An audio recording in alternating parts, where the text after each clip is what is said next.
Cairn slapped school crossing guard for delaying traffic. Didn't know he was a decorated war veteran. The bitter wind of the early morning sliced through the sleepy suburban neighborhood like a blade, its icy fingers wrapping around cars, school bags, and bare noses alike. It was the kind of winter chill that made people want to stay in bed a little longer. But life didn't stop just because it was cold. The drop-off lane in front of Millridge Elementary was already bustling with activity as a stream of SUVs, minivans, and compact cars queued up along the curb. Engines rumbled. Wipers squeaked. Horns blared with impatience. Amid this cacophony stood Harold Jenkins, wrapped in a thick safety jacket and wearing his crossing guard vest with quiet dignity. His breath misted in the air as he raised his gloved hand, stopping traffic so a cluster of children could cross. They shuffled through the zebra stripes like ducklings, clutching lunchboxes and giggling behind scarves, the crunch of their boots muffled by the snow still lightly falling. Harold offered them a warm, encouraging smile and a soft, "Good morning," though his face was weathered and pale, a permanent mark left by years of exposure to harsher climates than this. Behind the wheel of a gleaming white SUV, Karen Whitmore tapped her manicured fingers on the steering wheel with increasing fury. Her blonde hair, sprayed to helmet perfection, barely moved as she craned her neck to get a better view. Her oversized sunglasses were perched low on her nose, and her lips were twisted in a scowl of righteous impatience. She had already been late leaving the house because her son Max refused to eat the soggy toaster waffles she'd practically thrown onto his plate, and now this dinosaur of a man was holding up her morning even further. She glanced at the clock on the dash, huffed, then leaned on her horn, one long, angry blast that made everyone in the vicinity flinch, including the kids still in the crosswalk. "Unbelievable," she muttered, twisting in her seat to look at Max. "This is what we're dealing with now. These people think they run the road." Max stared out his window silently, wishing he could sink into the leather seat. He didn't like it when his mom got like this. It made his stomach twist into knots. He clutched his backpack tightly, eyes darting to the group of kids who had just finished crossing and to Mr. Jenkins, who was already signaling the next batch to wait as he prepared to allow the frozen line of cars to move. But Karen wasn't about to wait any longer. Without warning, she threw the SUV into park, unbuckled her seatbelt, and swung the door open with dramatic flair. Her high-heeled boots crunched into the slush as she stormed across the pavement, her coat flaring behind her like a cape of entitlement. "Excuse me," she shouted, her voice cutting through the cold air. "You've held up traffic long enough." Mr. Jenkins turned calmly, his lined face showing only the faintest trace of surprise. "Ma'am, please return to your vehicle. Children are still." "I don't give a damn about your little game of red light, green light, all right," Karen snapped, getting right in his face. "Some of us have places to be. I'm not sitting in a line all day because some fossil wants to feel important."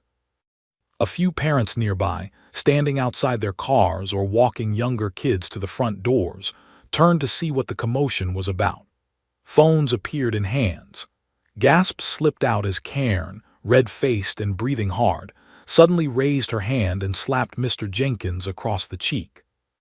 The sound echoed, sharp and ugly. He staggered slightly but remained upright, blinking once, his gloved hand slowly rising to touch the reddening side of his face. For a few moments, there was only the whisper of falling snow and the muffled hum of idling cars. Then a voice rang out. "What the hell is wrong with you?"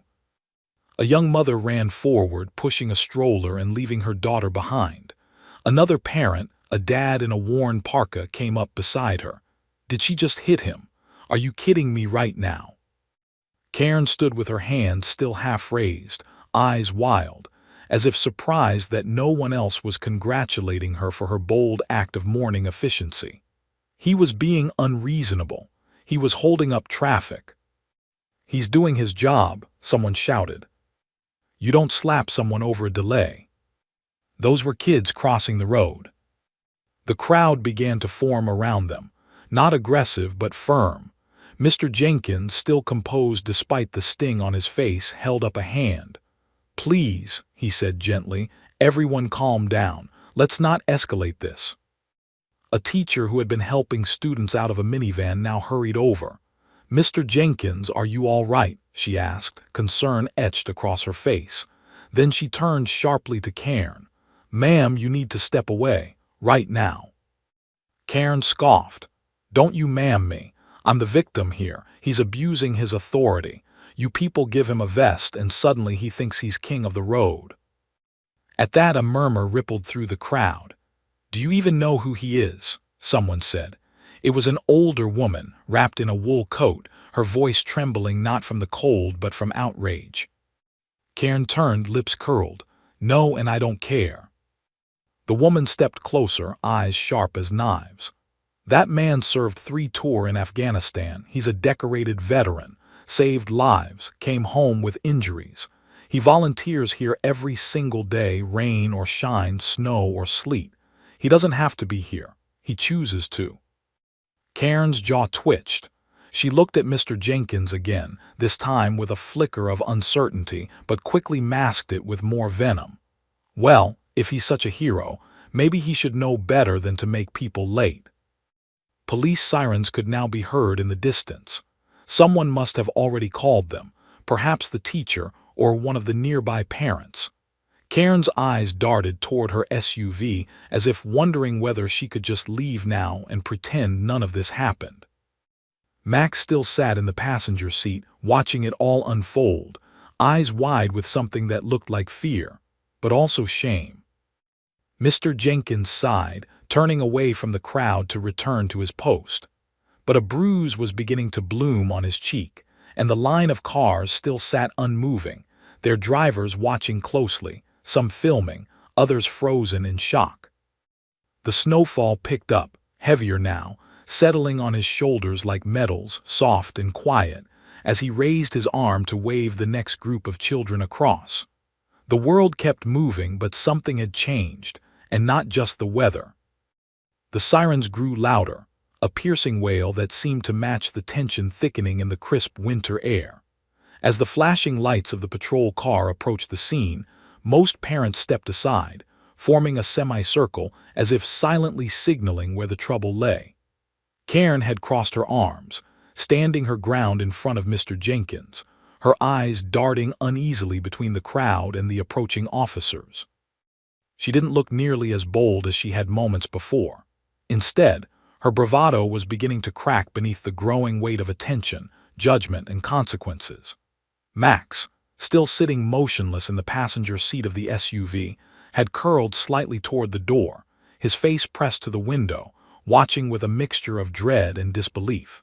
He could feel every pair of eyes on the vehicle, and in his gut, he knew this moment would stick with him longer than anything else that had happened at school. The patrol car slowed to a stop near the front of the drop-off zone. 2 officers stepped out, one younger, the other graying at the temples, both clearly experienced in reading the atmosphere of a crowd. They approached cautiously, the older officer's eyes scanning faces, absorbing the energy, assessing where to begin. The teacher who had come to Mr. Jenkins' side earlier stepped forward first, gesturing toward him with a trembling hand. "It was her," she said clearly, pointing at Cairn. "She got out of her car and hit him, in front of everyone." Cairn's face twisted with irritation. "Are you people serious right now?" she barked, throwing up her hands. "I did hit him. I slapped him. There's a difference. And only because he was deliberately holding up traffic to feel important." The younger officer's brows lifted slightly. "Ma'am, you're admitting to striking a city employee on duty." "That's not what I said," she snapped, then hesitated, realizing too late that it was exactly what she had said. Mr. Jenkins remained calm and silent, his arms crossed gently over his chest. He didn't speak up to accuse her, didn't raise his voice or point fingers. He stood like a mountain weathering a storm, content to let the world speak for him. And speak it did. Several parents raised their phones, others gave statements on the spot. The older officer asked the teacher to walk him through what happened, while the younger began taking names from nearby witnesses. Meanwhile, the attention of the crowd shifted again. The older woman who had spoken earlier, the one who had revealed Mr. Jenkins' military background, now stood with her phone out, scrolling quickly. Then she found what she was looking for and turned it toward those closest to her. On the screen was an old newspaper article titled "From War Zones to Crosswalks: The Quiet Life of Harold Jenkins." It was an in-depth profile, complete with a photo of a younger Mr. Jenkins in uniform, flanked by two fellow soldiers, all of them covered in dirt, dust, and the grim exhaustion of a combat medic's life. The article detailed how he had saved 4 wounded comrades during an ambush in Kandahar, dragging them to safety under heavy fire despite being shot in the leg himself. He had received the Purple Heart and 2 commendations for bravery. After being discharged due to injury, he moved back to his hometown and quietly volunteered wherever he was needed. For the past 7 years, he had manned that crosswalk every school day, without fail. The image quickly spread. Parents began texting it, sharing it on local Facebook groups, whispering it to each other. Even the officers paused to glance at the screen when the article was held up to them. The mood shifted again, from righteous anger to reverent silence. One by one, people turned back to Mr. Jenkins with renewed respect, realizing the man in the reflective vest wasn't just a retiree passing time. He was a protector, someone who had already given more than most ever would. Cairn saw the shift and tried to rally. So what? That doesn't excuse anything. Just because someone was in the military doesn't mean they can boss people around or block traffic like they own the place. The crowd's collective disgust thickened. A parent standing nearby muttered, "Lady, you really don't know when to stop, do you?" Others shook their heads or turned away entirely. A few walked toward Mr. Jenkins and quietly offered him words of support, one parent placing a gloved hand on his shoulder with a grateful nod. The officer who had taken initial statements now approached Cairn directly. "Ma'am, based on what we've gathered, we'll need you to come with us for a formal statement.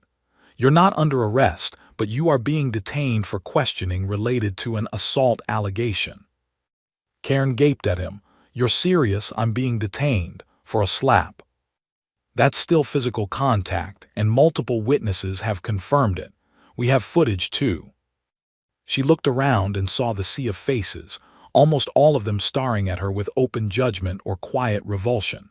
Max still hadn't moved from the SUV, but the look on his face stung her more than the cold air or the accusation. His mouth was tight, his eyes brimming with shame. Her lips trembled slightly, but she bit it back and turned away from the crowd.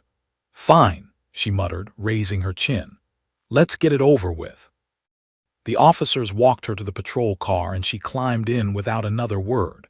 As the door closed, a hush fell over the gathering. Slowly, traffic began to resume. Mr. Jenkins, still standing in the same spot, gave a gentle wave and resumed his duties. The kids continued to arrive. Parents continued to drive forward. The rhythm of mourning returned, though nothing felt quite the same. Inside the school building, staff members spoke in hushed tones about what had happened. One of the students who had been crossing the road at the time was now drawing a picture of Mr. Harold the Hero for their class. A few teachers planned to organize something small to honor him. Meanwhile, Mr. Jenkins remained outside until the final bell rang. When it did, he let out a long breath and leaned briefly against his signpost, not from pain, but from the emotional heaviness that had crept into the morning. As he turned to go back inside, he noticed the older woman waiting for him near the gate. She handed him a folded copy of the article she'd shown the crowd, now printed out and tucked inside a protective sleeve. "You might want to hang on to this," she said gently. "People need to remember." He looked at the photo of himself in the dirt, surrounded by the weight of memory, and gave her a grateful nod. Then he tucked the sleeve under his arm and continued walking, not with pride or arrogance, but with the quiet strength of a man who had seen the worst and still chose to be kind. The day passed in a blur of whispers and buzzing phones as the news of the incident outside Millridge Elementary rippled through the town like an electric current. It started on local Facebook groups, where parents uploaded video clips with captions like, "You won't believe what this woman did to our crossing guard," and "This man served our country, and she slapped him for doing his job."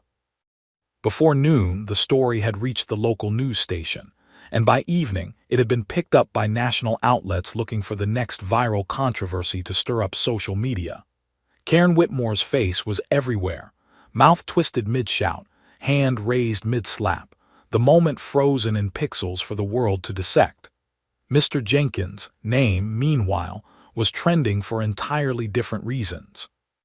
The article from years prior had resurfaced and was now plastered across Twitter, Instagram, and Reddit, his stoic face in uniform juxtaposed with images of him gently helping a child across a snowy street. The contrast was as jarring as it was powerful, and the public responded exactly as one would expect, with fury, reverence, and no shortage of condemnation for Karen. At home, Karen paced in her living room, a storm of frenzied thoughts consuming her. The curtains were drawn tightly shut, as though that would somehow keep the world out. Her phone buzzed nonstop, texts from acquaintances, missed calls from her boss, a slew of unread notifications from her social media apps all screaming the same thing. She was now infamous. She had tried to defend herself online, to argue that she was merely reacting to provocation, that the slap had been an instinct, a momentary lapse in judgment caused by stress, by traffic, by life. But her words were buried under an avalanche of vitriol. "You're what's wrong with this country," one comment read. Entitled, disrespectful, and proud of it.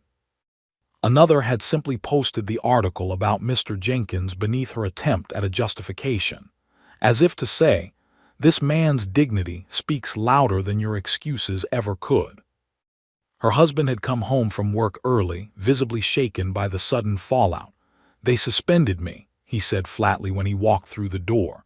"HR said it's not about what I did, but the board doesn't want the attention. They said you need to fix this before it gets worse." Karen had stared at him, mouth open, stunned that he of all people wasn't on her side. "You think I planned this?" she asked. "You think I wanted this to happen?"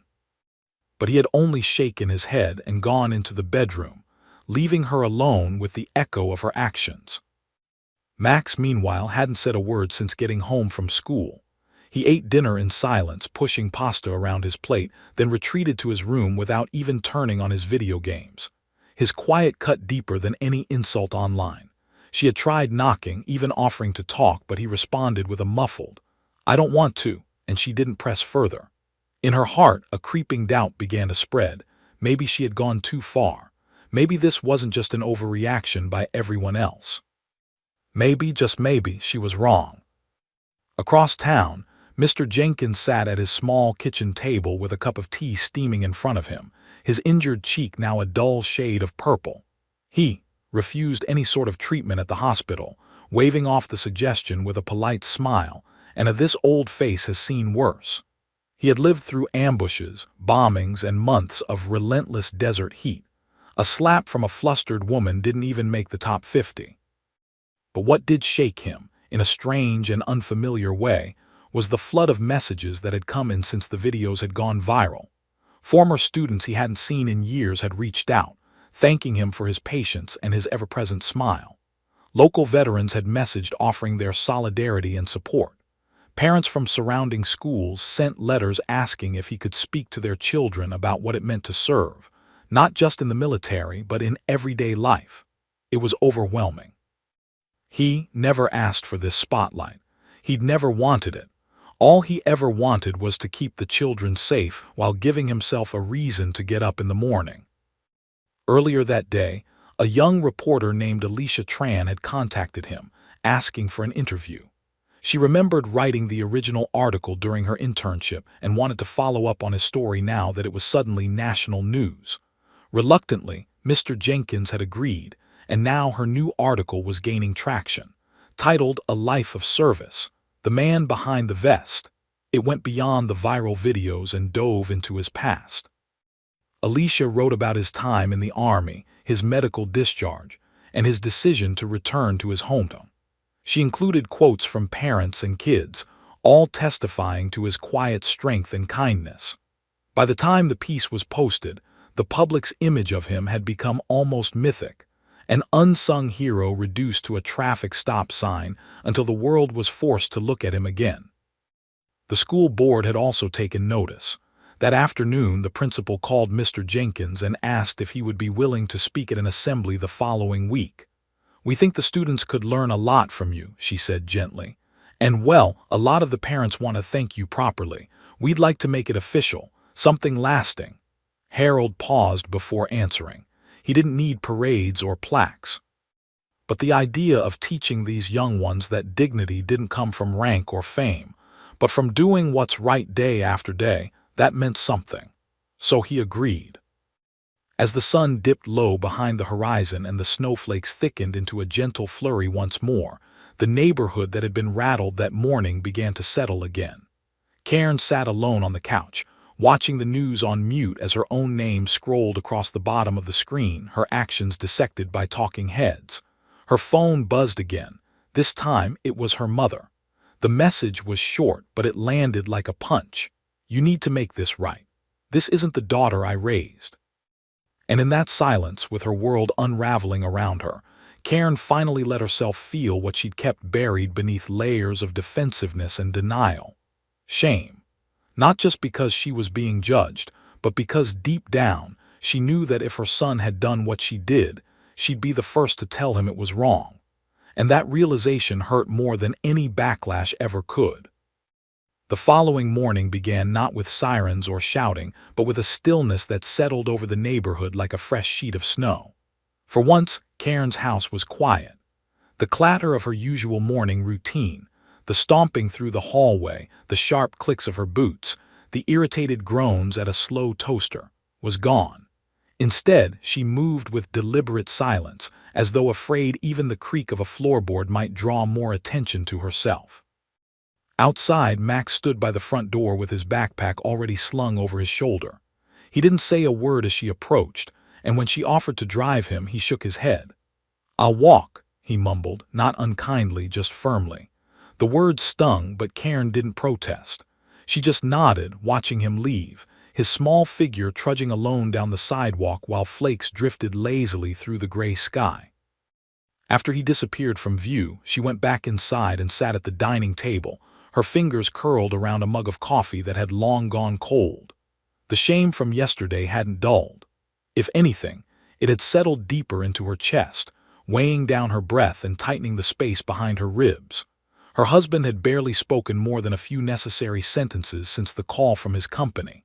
He hadn't blamed her outright, not with words, but his eyes held a disappointment she couldn't ignore. It was harder than the backlash online, harder than the threatening emails and angry voicemails from strangers who now saw her as the embodiment of modern cruelty. She had expected the world to be angry. She hadn't expected her family to quietly pull away from her in the way they now had. Across town, Millridge Elementary had a strange energy humming through its halls. The story of the slap, once only known to those at drop-off, had become the talk of the school. Kids whispered about it in the lunch line. Teachers murmured about it in the staff room. Even the older students from the middle school across the parking lot were asking if that's the school where the vet got hit. Yet amid the chaos, Mr. Jenkins stood like a pillar, unchanged, calm, and somehow still kind. He was back in his vest, holding his stop sign with the same gentle authority he always had, guiding children across the crosswalk as though nothing had happened. But the difference now was in how people looked at him. That morning, every single car that passed offered a wave. Parents rolled down windows just to say thank you. A few stopped completely to hand him hot drinks and cards drawn by their children. Someone even brought him a fresh pair of gloves, knit by hand, wrapped in a brown paper bag with a note that simply said, "For our hero." Harold smiled at each gesture with quiet gratitude, but never once puffed his chest or sought attention. He accepted it all the way he accepted the cold air and falling snow, with patient humility. At the school assembly later that week, Mr. Jenkins was invited to the stage. The auditorium was packed with students, teachers, and dozens of parents who'd come on short notice once they heard he'd be speaking. The principal introduced him with warmth, highlighting his service and his years of commitment to the community. The applause that followed was thunderous. Harold took the microphone slowly, scanning the sea of young faces before him. He didn't speak of war. He didn't bring up the incident or the slap or even his accolades. Instead, he talked about what it meant to serve with dignity. He told a story about helping a child cross in the rain and how the child had offered him a soggy granola bar out of gratitude. He spoke about small kindnesses, about showing up even when no one's looking, and about choosing patience in a world that demands speed. Being strong, he said, his voice calm and clear, doesn't always mean fighting back. Sometimes it means standing still. The students clapped again, louder this time. Even a few teachers wiped away tears. In the back of the auditorium, unnoticed by most, Karen sat beside Max. She hadn't planned on coming, but when Max told her about the assembly, there was something in his tone, a quiet respect, maybe even admiration, that made her realize how important it was. At first, Max had looked uncomfortable when she arrived, but he didn't stop her from sitting next to him. That was more than she deserved, and she knew it. During the speech, she didn't speak. She didn't move. She just listened, and with every word Mr. Jenkins spoke, her shoulders seemed to sag a little more under the invisible weight of guilt. After the assembly, there was a small gathering in the school gym where cookies and hot cocoa were handed out. Karen kept her distance, standing near the edge of the room, watching from afar as children swarmed Mr. Jenkins with questions and thank-you hugs. Parents surrounded him, taking turns shaking his hand. Max joined the crowd too, quietly, waiting for a moment to speak. When Harold saw him, he smiled and leaned down slightly, the way he did with all the kids. They spoke briefly, and Karen could see Max nodding, his hands moving nervously as he explained something. Then he turned and pointed across the room, pointed at her. Karen froze. Mr. Jenkins looked at her, really looked at her, and for a moment their eyes locked. She couldn't read his expression. It wasn't anger, but it wasn't amusement either. It was something deeper, measured, thoughtful. Then slowly he made his way across the gym. The crowd parted without effort. As he reached her, Karen stood straighter, suddenly feeling very small in the presence of this man whose only weapon was patience and whose only armor was grace. "I just wanted to say," she began, voice catching, "that I'm sorry. Not because the internet told me to, not because people are angry, but because I've been thinking about it nonstop and I know I was wrong. I lost control and I embarrassed myself, but worse, I disrespected you. I didn't know who you were, but that doesn't matter. Even if you were a stranger, you deserved better." Harold nodded once, his eyes never leaving hers. "We all have bad days," he said softly, "but what we do after them, that's what people remember." Tears welled up in her eyes, but she blinked them away quickly. "Thank you," she whispered, then added, "My son, he really looks up to you now. That means a lot." "I'm glad," he replied. "He's a good kid." They didn't hug, they didn't shake hands. They just stood in silence for a moment, an unspoken understanding passing between them. Then Harold turned and returned to the children where he belonged, and Karen, lighter now, though not yet fully healed, turned back toward her son, who offered her a quiet, almost imperceptible smile. It was a start. The final snowfall of the season came 2 days later, coating the town in a soft white hush that made everything feel a little cleaner, a little slower, as if the world itself had taken a deep breath. The chaos from the incident had begun to fade from the headlines, swallowed up by the next wave of viral stories, but within the town, the memory lingered, etched into conversations at school gates, into the way passing drivers lingered a little longer at the crosswalk, and most of all, into the eyes of those who had witnessed it firsthand. But time, like the snow, had a quiet way of covering scars and reshaping even the harshest terrain into something gentler. That morning, Mr. Jenkins once again stood at his post, stop sign in one hand, the other held up with practiced authority, as children filed across the street in bundled packs of laughter and wool scarves. He moved a little slower than usual, the ache in his legs sharper from the cold, but there was no bitterness in his eyes. He greeted each student with the same warmth he always had, offering nods to parents who waved from car windows or smiled from sidewalks.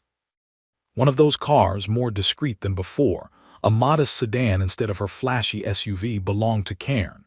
She sat in the driver's seat, engine idling, watching quietly as Max stepped out, backpack slung high and his breath forming little clouds in the air. They had settled into a quieter rhythm these past few days, fewer arguments, fewer raised voices. She no longer filled the silence with complaints about traffic or schedules. Instead, she asked him about school. She asked if he needed help with anything. She asked, and more importantly, she listened. He didn't always answer, but he noticed the change, and slowly, cautiously, he responded with a little more trust each day. Now, as he crossed the street, Max paused beside Mr. Jenkins. The two exchanged a few words she couldn't hear, but she saw the boy smile. She saw him glance back at her, give a small wave, then continue on toward the school doors. Cairn gripped the steering wheel a little tighter. It wasn't guilt that gripped her anymore, but something more difficult to define. Maybe a kind of longing to rebuild, to grow into a version of herself that her son could be proud of. And it wasn't easy. Every time she passed someone in town, she felt the lingering weight of recognition, the faint whisper of judgment behind their eyes. The fallout hadn't ended with a simple apology. Her suspension from the community board had become permanent. Her face was still a meme on internet forums. Her friends, those who had once giggled with her at wine nights and PTA meetings, now kept their distance. Some were polite but guarded, others outright cold. And yet, in that isolation, she found something she hadn't known she needed: perspective. Without the noise of validation or social competition, she was forced to confront who she had become and why. And slowly, bit by bit, she began to unravel the tight coils of bitterness and ego she had wound around herself for years. She signed up for volunteer duty at the school, not in front-facing roles but quietly, stocking the teacher's lounge with snacks, helping in the back room of the library, organizing old donated supplies. At first, the staff were hesitant, unsure if she was doing it to save face. But over time, her consistency proved them wrong. She didn't ask for attention. She didn't bring up what had happened. She just showed up, day after day. And in those quiet moments, she rediscovered the simple dignity in doing something for others without needing credit. Mr. Jenkins never mentioned the slap again. In fact, he rarely brought up the incident at all, even when asked by the occasional reporter or curious parent. He spoke only of moving forward, of how people deserved the chance to grow if they were willing to try. When the school held its spring fundraiser, they asked him to cut the ribbon for the new outdoor learning space they'd created using a grant, something he'd advocated for years ago when he noticed how much the children benefited from being outside. When he stepped onto that little wooden platform, the crowd erupted in applause. Max was there too, standing beside his classmates, his eyes shining with pride. After the ceremony, he ran up to Mr. Jenkins and offered him a drawing he'd made. It showed the old crossing guard holding a stop sign like a shield, with the words, "Thank you for keeping us safe," written in blocky, crooked handwriting. That night, Cairn sat beside Max on the living room couch as he scrolled through pictures from the event on his school tablet. She didn't say much. She didn't need to. Max turned to her eventually and said, "He's not just a hero because of the army stuff, you know. He's a hero because he shows up, even when people are mean." Cairn swallowed the lump in her throat and nodded. "You're right," she said softly, "and I'm glad you can see that." There were no grand endings, no viral apologies or redemption arcs captured on camera. Just life, continuing, reshaped by the ripple of one moment and the choices made in its wake. Cairn still faced judgment from some corners of the town, and she accepted that. She no longer felt the need to fight every accusation or explain herself to people who had already decided what kind of person she was. Instead, she focused on being better for the people whose opinions mattered most: her son, the students, and in an unspoken way, the man she had wronged. As spring unfurled its green banners and the snow melted into memory, Cairn found herself parked near the crosswalk once again. She didn't honk. She didn't fidget.